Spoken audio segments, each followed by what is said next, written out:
के सभी भाइयों और बहनों, आज की इस वीडियो में हम लेकर आ चुके हैं आपको परीक्षा अध्ययन मतलब प्रश्न बैंक जो आपकी है परीक्षा अध्ययन बोले या तो प्रश्न बैंक का सारा सॉल्यूशन बोल दूंगा। तो यहाँ पर आप देख लीजिएगा प्रश्न बैंक अध्याय 4 और हम बाकी के अध्याय भी जंतु जगत और वनस्पति जगत का हम पहले ही आपको डाल चुके हैं। और अब आज की इस वीडियो में हम देखने वाले हैं जंतु जगत का अध्याय 4 का पूरे उत्तर। तो हमारा प्रश्न क्रमांक पहला क्या दिया हुआ है आपकी प्रश्न बैंक में, तो प्रश्न बैंक आपको मिल जाएंगी, यदि आपको स्कूलों में मिलती है तो ठीक है, नहीं तो आप हमारे टेलीग्राम चैनल से अभी के अभी डाउनलोड कर लीजिएगा। यहाँ पर सभी विषयों की प्रश्न बैंक उपलब्ध कराई गई है। उसके बाद हमारा यहाँ पर पहला प्रश्न आप देख सकते हैं, सम्मिति क्या है, इसका उत्तर को आपको स्क्रीनशॉट कर लेना है। यहाँ पर क्या दिया हुआ है आप देख सकते हैं पूरा। यहाँ पर प्राणी को सम्मिति के आधार पर किसी भी श्रेणीबद्ध किया जा सकता है। स्पंज मुख्यतः असम्मिति होते हैं, अर्थात किसी भी केंद्रीय अक्ष से गुजरने वाली रेखा इन्हें दो बराबर भागों में बांटती है। मतलब दो, अगर एक है तो उसी के जैसा एक और होना चाहिए। जैसे हमारा एक हाथ है और हमारा उसी के जैसा एक और हाथ है, तो इसी को हम सम्मिति कहते हैं। और यदि और हम अंगला देख लेते हैं। अंगला क्या देखिए आप देख सकते हैं पूरा अंगला में आपको दिखेगा प्रश्न क्रमांक 2 में आपको दिखेगा। यहाँ पर आपको भले ही अच्छा ना दिख रहा हो, यहाँ पर देख सकते हैं आप। प्रश्न हमारा जैव संदीप्ति किसे कहते हैं, प्रश्न हमारा जैव संदीप्ति किसे कहते हैं, तो आपको इसका उत्तर दिख रहा होगा। आप स्क्रीनशॉट ले सकते हैं अच्छी से और ये आराम से स्क्रीनशॉट ले लीजिएगा। उसके बाद यहाँ पर देख सकते हैं जैव संदीप्ति प्राणियों में उत्तरजीविता के लिए अनुकूलित के प्रक्रम में अंग विभिन्न जीव विभिन्न प्रकार से अनुकूलित करते हैं। जैव शरीरों में प्रकाश उत्पन्न होने की यह परिघटना जीव संदीप्ति कहलाती है। उसके बाद हमारा प्रश्न क्रमांक 3 है आपके प्रश्न बैंक का, मोलास्का संघ के प्रमुख 2 लक्षण लिखिए। तो उसका उत्तर हो जाएगा, मैं जो प्रश्न होता है मैं उसको यहाँ पर अंडरलाइन कर देता हूँ ताकि आपको प्रश्न को समझने में दिक्कत ना हो, ताकि आपको परीक्षा में प्रश्न नहीं आता है तो वो से आपको प्रश्न को समझने में दिक्कत ना हो। इस प्रश्न में आपको संघ मोलास्का संघ के 2 लक्षण लिखने हैं, तो 2 क्या हमने 3 बता देंगे। और यहाँ पर पहला लक्षण है इनमें उत्सर्जन आदि वृक्क द्वारा होता है। उसके बाद है इनमें श्वसन अंग पुष्प या क्लोम या दोनों होता है, उदाहरण है पाइला, यूनियो, ऑक्टोपस आदि। उसके बाद हम देख लेते हैं, उसके बाद है प्रोगोहा का संक्षिप्त अर्थ है स्पष्ट की दोस्त, इसका आंसर अभी तक मुझे नहीं मिला है और यदि इसका किसी होशियार से टीचर से पूछना पड़ेगा आंसर। और यदि मैं आपको गूगल पर सर्च करता हूँ इसका आंसर तो कुछ इस प्रकार से दिखाई देता है, आप देख लीजिएगा। देखिए, बट अगर आप गूगल पर जाके सर्च करोगे देन आपको यहाँ पर दिखेगा प्रोगोहा किसे कहते हैं, तो आपको इसका अगर आप आंसर देखेंगे तो गूगल बाबा तो हमारे कुछ ऐसा आंसर दिखा रहे हैं, आप देख लीजिएगा। आप ऊपर से ऊपर की तरफ देख लीजिएगा, यहाँ पर गूगल ने तो हमें यही, बट अगर आप यहाँ पर गूगल पर सर्च करेंगे तो आपको गूगल आपको ये आंसर दिखाएगा, आप देख सकते हैं पूरा। अगर जो भी बंदे गूगल पर भरोसा करते हैं तो यह ए वाला लिख लीजिए उत्तर।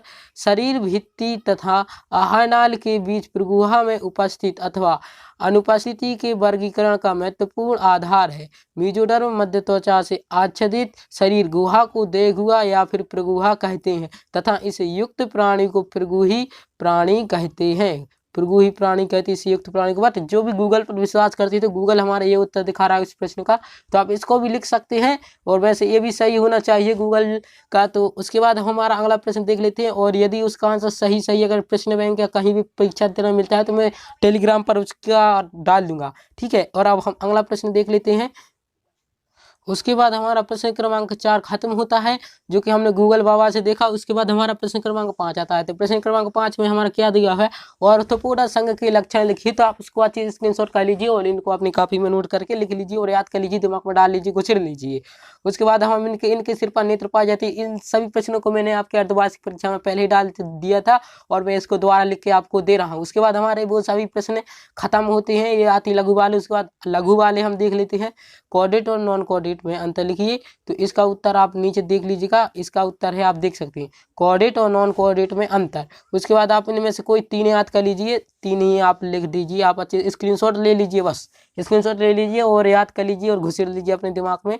उसके बाद हम प्रश्न क्रमांक अगला देख लीजिए। प्रश्न क्रमांक दिया हुआ है अगला कि पिसीज वर्ग के 3 लक्षण लिखिए। उसके बाद उत्तर है पिसीज वर्ग के 2 लक्षण।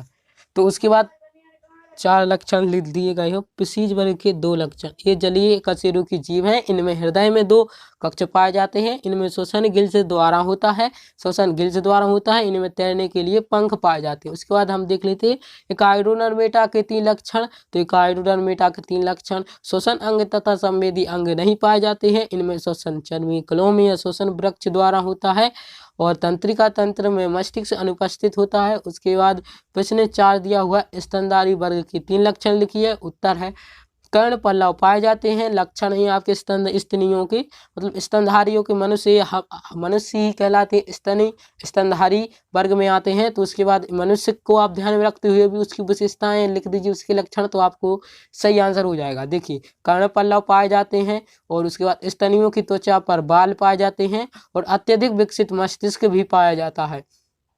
और इसका उदाहरण हो जाएगा, अगर आए तो लिख देना। उदाहरण हो जाएगा मनुष्य हो जाएगा, मुर्गी हो जाएगा, कंगारू हो जाएगा। उसके बाद हम नेक्स्ट देख लेते हैं। और यहाँ पर एम्फीबिया वर्ग के 3 लक्षण लिखिए। तो एम्फीबिया वर्ग के 3 क्या, हमने 4 बता दिए। बस आपको स्क्रीनशॉट लेना है और इसको अच्छे से याद कर लीजिए। लेकिन हमने जूम भी कर देते हैं। उत्तर प्रश्न सहित स्क्रीनशॉट लीजिए। प्रश्न भी दिखना चाहिए आपके स्क्रीनशॉट में, प्रश्न भी दिखना चाहिए। उसके बाद आपको इन्हें भी देख लेना है। उसके बाद हम अपना आखिरी इंपॉर्टेंट प्रश्न आता है कि चमगादड़ तथा भेल प्राणी है क्यों? चमगादड़ तथा भेल स्तनधारी प्राणी है क्यों? स्तनधारी प्राणी है क्यों? स्तनधारी है, आप प्रश्न बैंक में देख लीजिएगा। उसके बाद चमगादड़ तथा भेल स्तनधारी प्राणी है क्यों? तो आप देख सकते हैं क्योंकि ये बच्चों को जन्म देते हैं, इसलिए इन्हें जरायुज कहते हैं एवं स्तनधारी वर्ग में आते हैं। इनका प्रमुख लक्षण दूध उत्पन्न करने वाली ग्रंथि स्तन ग्रंथि होती है। इनमें दो जोड़ी पाद होते हैं और उसके बाद जो चलने फिरने, वृक्ष पर चढ़ने के लिए, तैरने अथवा उड़ने के लिए अनुकूलित होते हैं। उसके बाद ये जो हमारे सभी प्रश्न समाप्त होते हैं, आप अच्छे से यहाँ पर प्रश्न क्रमांक 6 का स्क्रीनशॉट ले लीजिए, सभी खत्म होते हैं। और वीडियो अगर पसंद आई हो तो लाइक कर देना और इनके सभी स्क्रीनशॉट आप ले लीजिएगा। यहाँ से आप स्तनियों के 3 लक्षण के स्क्रीनशॉट ले लीजिएगा। उसके बाद हम अच्छे से स्क्रीनशॉट आपको दिलवा देंगे और इसका भी स्क्रीनशॉट ले लीजिएगा। उसके बाद हम आगे देखते हैं, इसका स्क्रीनशॉट ले लीजिएगा और इसका भी स्क्रीनशॉट ले लिया होगा, मैंने तभी बोल दिया था। और लेते जाइएगा, बोलना ना पड़े। इसके बाद इसमें से कोई 3 ही करना है, टिक लगा दिए यहाँ पर, 3 ही कर लेना है, ज़्यादा नहीं। और यदि आपको आगे कुछ करना है तो अच्छी नौकरी पाना है तो आप हमारे चैनल को सब्सक्राइब कर लीजिए, आपको अच्छी से अच्छी बड़ी से बड़ी मदद की जाएगी। उसके बाद इसका तो आंसर हमने गूगल से देख लिया था और स्क्रीनशॉट लेना चाहते हैं तो आप देख सकते हैं, यहाँ पर आपको दिख रहा होगा आंसर। इसका आंसर का स्क्रीनशॉट नहीं लिया होगा अगर तब आपने, तो आप यहाँ पर ले लीजिए, गूगल से ही देखा था। उसके बाद मूलाश्म संघ के 2 लक्षण, उसके बाद आपको इसके बाद जैव संदीप्ति क्या है, उसके बाद सममिति क्या है। उसके बाद हमारे सभी प्रश्न खत्म होते हैं। और अब क्या बोलो एंड में, बट चैनल को सब्सक्राइब करके जाना, क्योंकि अब हमारा अगला जो पार्ट है आपका जीव विज्ञान और फिजिक्स, केमिस्ट्री और बायोलॉजी के कक्षा 11वीं के जो आंग्ले के सभी अध्याय हैं, और आप सब्सक्राइब कर लीजिए क्योंकि हम सभी डालने वाले हैं। और हमारे बाकी के हिंदी इंग्लिश के भी आप नीचे प्लेलिस्ट में जाकर हमारी सभी देख सकते हैं। उसके बाद अब हम वीडियो को यहीं पर समाप्त कर देते हैं। Thanks for watching.